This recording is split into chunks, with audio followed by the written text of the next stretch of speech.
Shalom, selamat berjumpa kembali dalam Renungan Suluh Injil 7 Juni 2025. Kebenaran firman Tuhan bagi kita diambil dari kitab Kisah Para Rasul, pasalnya yang kedua, ayatnya yang pertama sampai 13. Demikian nas firman Tuhan. Mereka semua dipenuhi dengan Roh Kudus dan mulai berbicara dalam bahasa-bahasa lain. Renungan kita berjudul Roh Kudus turunlah. Saudara yang dikasihi Allah, kitab Injil menutup rangkaian kisah pelayanan Yesus di Galilea. Galilea merupakan tempat terakhir Yesus bersama para muridnya, dan di sanalah terjadi peristiwa kenaikan Tuhan Yesus ke surga.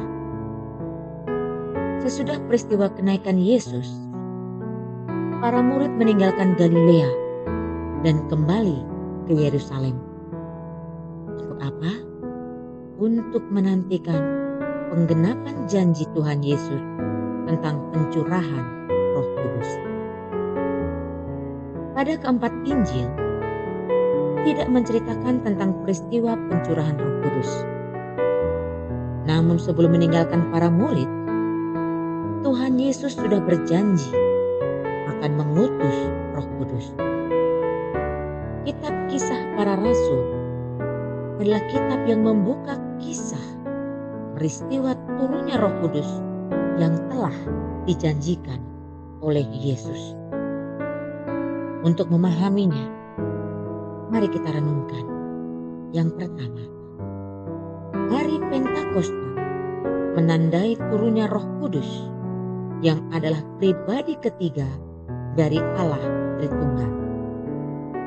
Pribadi kedua, yaitu Anak Allah, datang dalam rupa manusia dan ia telah kembali ke tahtanya. Allah Anak datang untuk menggenapi setiap nubuat firman kepada umat Israel. Dari Allah Bapa, pribadi pertama Tritunggal. Kedatangan Roh Kudus itu untuk mengkonfirmasi karya Allah Anak yang telah menggenapi seluruh kehendak Allah bagi umatnya di tengah dunia. Kehadiran Roh Kudus menandai dimulainya zaman baru bagi orang-orang yang telah ditebus untuk hidup sebagai ciptaan baru menurut kebenaran yang berasal dari Allah Anak dan bukan lagi menurut ketentuan lama dari Musa. Sebab semua sudah digenapi. Banyak orang dari berbagai suku bangsa menjadi saksinya ketika Roh Kudus menyatakannya dalam berbagai bahasa.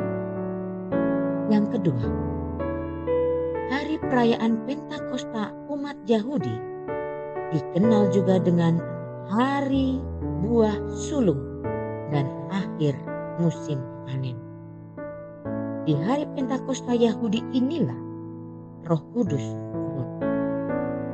Dalam surat-suratnya, Rasul Paulus menggunakan gambaran buah sulung untuk menunjukkan pada kehadiran Roh Kudus dalam hidup orang percaya.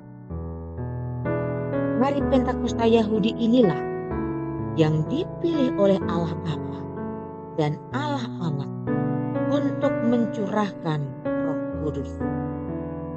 Di hari inilah murid-murid Yesus mengalami hidup baru yang membuat mereka tidak lagi memiliki keraguan sedikit pun bahwa Yesus adalah Anak Allah yang diutus Bapanya bagi dunia.